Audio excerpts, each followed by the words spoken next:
MDG TV, une chaîne Wint pour la cause de Christ. Mafuta Yasika, Mafuta Yasika, Mafuta Yasika.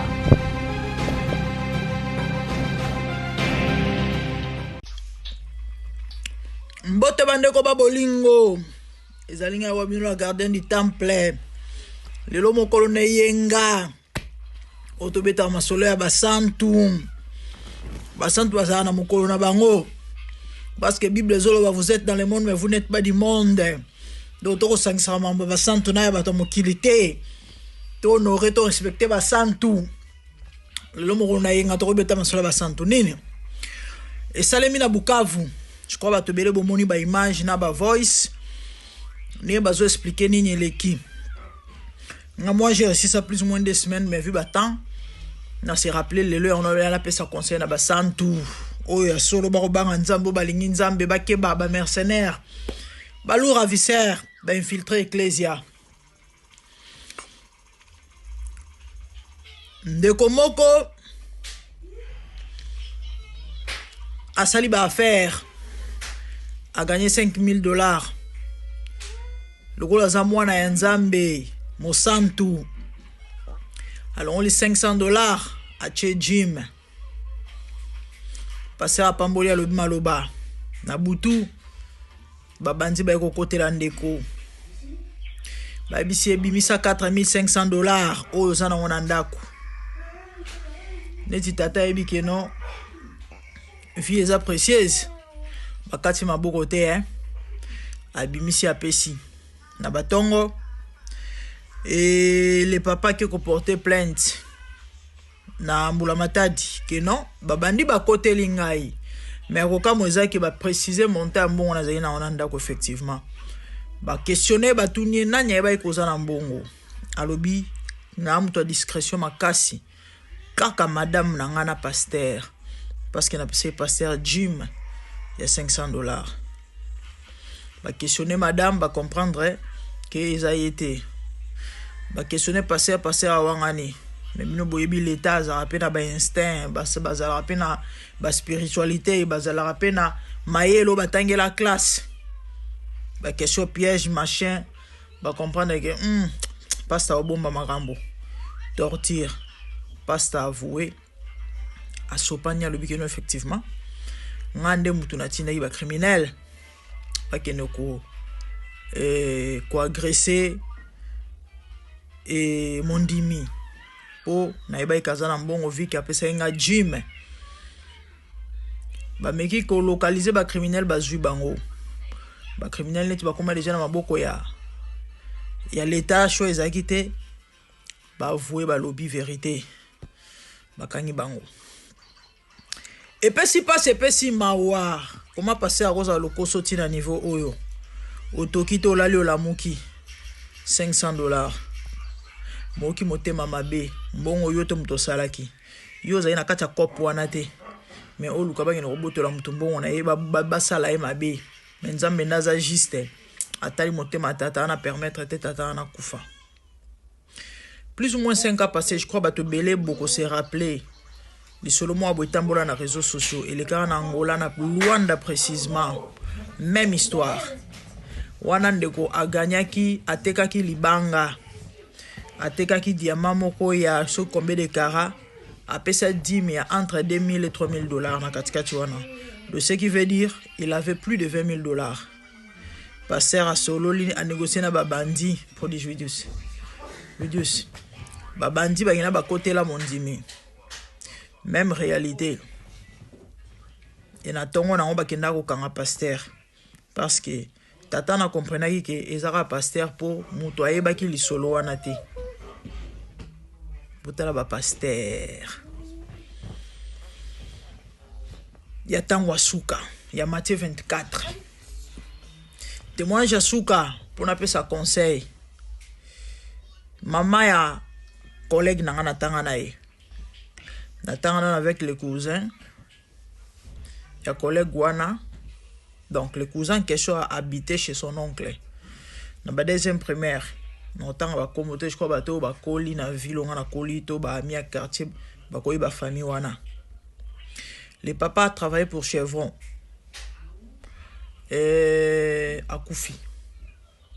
Bapesa maman des comptes finaux, il y a plus de 50 000 $.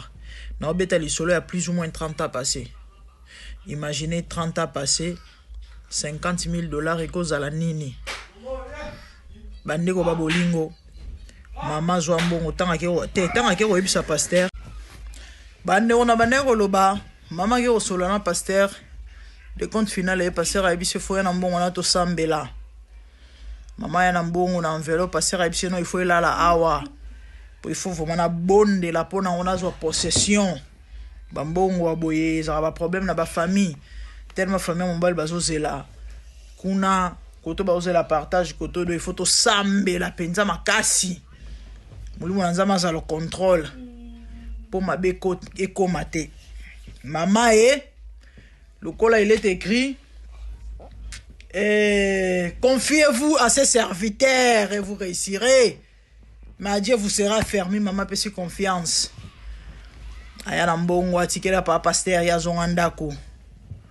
Le lendemain na pourquoi ya récupérer mbongo bakutana kwa pasteur terrain vide. Atuni papa le pan le en tout cas je n'en sais rien. Tout ce que je sais zaka ibsenga ke kabinda. Bande oti lelo papa na monana te. Sur les champs ka maman attend en nouvelle. Maman a se métamorphosé. Atikala ozongi la santé n'a été tilelo plus de 30 ans. La maman zaki une femme africaine. Obazala nzoto. Sko pembe, vrai chéri mère a kutuka sur les champs. Bande o babolingo. Et nega na pesa ba na nzambe conseil. Na pekisi mutu ko pesa gym te. Na pekisi mutu ko ken église te. Na pekisi mutu te ko sala confiance na ba pasteur. Mais ba na nzambe fo boy ba que nous vivons le temps de la fin oyo église est infiltrée. Je vous ai toujours dit que l'ennemi est venu au nom de l'église. Et Bible zolo ba ils auront l'apparence de la piété mais rien ce qui en fait la force. Au monde a bonne apparence, motola nzambe mais en réalité motola satana, mosal na satana. Donc faut avoir le discernement, il faut prier avant de fréquenter une église songolo ou encore de se confier na pasteur pakala. Bondela nzambo ebaka mitema atali sona nyazanani parce que mingi lelo balembi bavana bandako baza desi bakolela à cause de la déception au bakutani nango et pas na ba faux serviteur basantu bozala mayele bokeba faut la vigilant et kenge parce que nous vivons les temps de la fin et bele balembi na kondima or fois babatela yango nzamba za malamu papa kufite azala bomo nzamba kosunga koluka mbongo mususu na ebite mbongo pasteur azongisa nyonso to ebite mais c'est fort possible ezala ke ba récupérer une partie ya mbongo ya on a lubaki na oya na benda basantu matoi bokeba na bato boko koto ay bokeba na ba pasteur na beglize boko kende bokeba ebite nani azali nani pesa gym eza mabete pesa offrande eza mabete mais mabele nyonso te bapesaka gym parce que eza semence eza pena mabele mususu okotie semence na yo kauki olimbisi mais il y a des terres fertiles oyo ke obwaki semence na yo ebota mbuma. Donc que le Seigneur vous révèle bisika ni nyamala mo kopesa gym na chité na témoignage oyo ezana papa mo alanda ngai de temps à autre to partager kana auto mon message je crois que c'était la semaine passée parce que na pesa que si je mo abondela a voyager azana Côte d'Ivoire son abosanité tant longo Congo a fréquenté quand même pas mal à l'église, il y a eu quand même quelques serviteurs de Dieu ba ko accompagner na ba prière na ba nini ndenge zalaka bizarrement et na mboka mopaya ba passer on ba binga yono otindi dimite osali boete siko baza mon côté mi balé misatu ngala mais azana église oya assemblée ba passer ko bokenda ko senga bandimi misusu dim oyebi kaza na église akenda mozo kena ko senge dim na comprendre rabino te na yeba te zala penza nini yo mundimo ya na église no ko linga pesa dima hier. Alors, Nabi si les frères, tu dois prier autour d'Anzambe. 10 minutes ekendaka wapi ekendaka epai ya nani pendant que frère azobondela aelota ndoto bazotuna ye nani paster na yo réponse ezalaki aucun do bato nyonso wana paster na aza te malgré basambelaka na ye.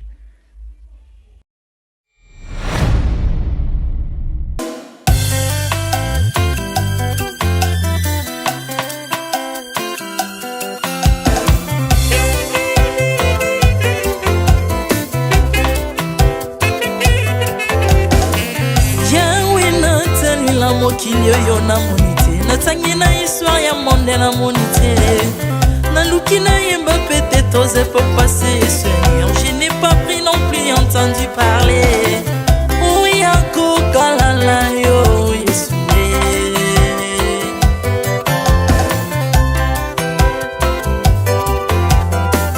même na domaine ya sorcellerie nationale atana oyo ya international papa na yo kisangwa banzamba mokili yo mokota kufa se kwa lokola yo Yesu nanya voyage lokola yo tanyangwa koka nino ya wanzambe uni masomo ya ekulusu ponanga okufose kwa poyo zali nzambe Yesu nzambe moneno kitana se olata nzoto poyo bikisanga okitana se pozwe esika nanga ofuta nyongo na nzambe nanga Yesu ozali nzambe onkoteya okani na yo ozali nzambe obongwani te Yesu Yesu ozali nzambe onkoteya okani na yo ozali nzambe obongwani te Yesu Yesu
ozali nzambe na bomoi papa ozali nzambe na bomoi yawe ozali konzi oyo esimba bomoi na mpa ozali nzambe oyo abikisa maladi nakokende wapi nzambe soki na yo te ikolo evanzelo na yo yawe mabele nyatelo na yo ozali nzambe ozali nzambe kote lokola yo Zambe na ngoya olatike mo vanzina mo santu ozinga bina bangelo bakoyemela kayo tomo pe popa Artamon tu m'as rendu intouchable Artamon tu m'as rendu invincible Aliwana yo tu komine la santu Lise kwa na yo tu komine balongi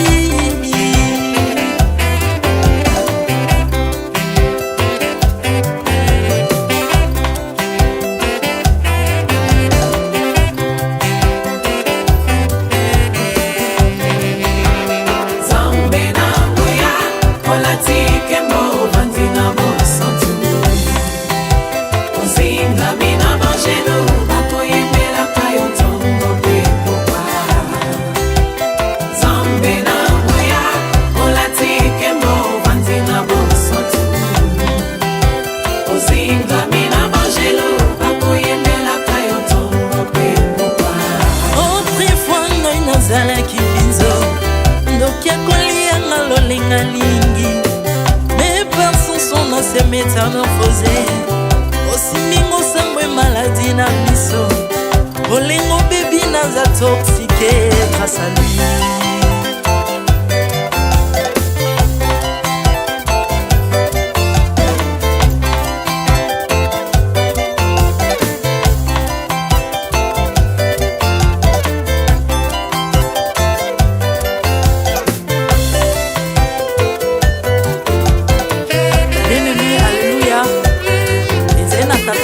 azalaki nzambe ntango akufi badeptine balobi keno akosekwa konzamba bakristo mpo asekwa alors mpo bafasilite lisekwa na ye bakunda ye motu libanda mpo ntango akolamuka abimaki lingala moko me comme nzambe na biso alinga kokambola gloire na moto te lobi nango na ntongo baya kokuta bangulu basepelisa motu ya nzambe na bango yango bien aime bato wana bakoma oyo biso toliaka ngulu te po milimo mabe ekotaka na ngulu so bino boliaka ngulu te po milimo mabe ekota na ngulu bomelaka mai te po milimo mabe ekotaka na mai yango tokumisa nzambe po akufa asekwa avandi na loboko ya tata mpona konika sele mpo na nga na yo